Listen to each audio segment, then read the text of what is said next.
Hey everybody, welcome back with a new video. My name is Jamie and you're watching Film Empire. Today we'll be going back in time and take a look at my short film The Case, specifically the Dolly motion, because it's fake. That take was shot in front of a green screen and the movement was added in later. Today I'll show you how to fake a Dolly shot for free in HitFilm Express. But first, a little bit of theory. The Dolly shot looks different from a zoom due to an effect called parallax.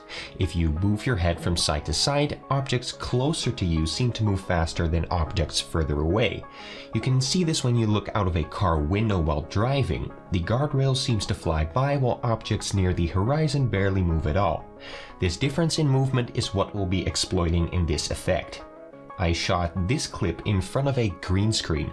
A breakdown of the case and which effects I used to key out the green screen can be found in the description below. The chroma key effect is an add-on from the Composite Pro keying package, but the main Dolly effect we'll be doing today is doable without any add-ons.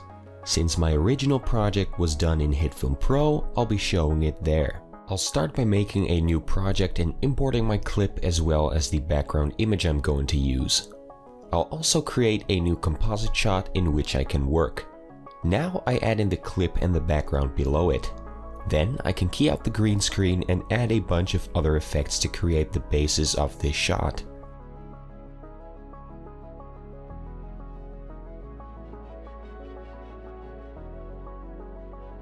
Now I'll add in a new virtual camera by pressing Ctrl-Alt-C or by using this button above the timeline.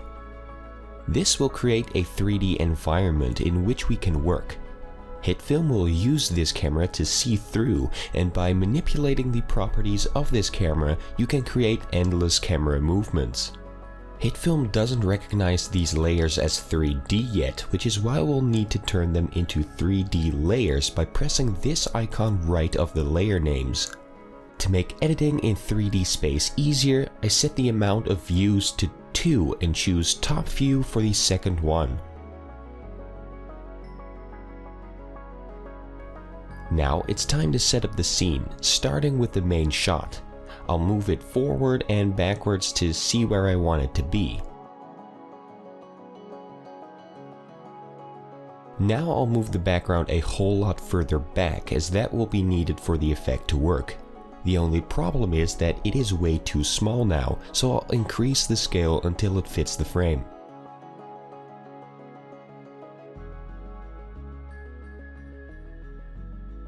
Time for the last step, the camera move itself. All the layers are in the right positions, so I can just keyframe the Z position of the camera to move in and out. If you want more information about how to adjust your keyframed paths using the value graph, check out my video on the Effects Home channel with the link in the description. With the 3D camera move and space layers done, you now have a Dolly shot made from a locked off clip. Perfect for when you're shooting on your own. Alright, that is it for this episode. If you have any questions, leave them in the comment section below or post them on the HitFilm subreddit. Thank you so much for watching, and I'll see you next time with a new video. Bye bye.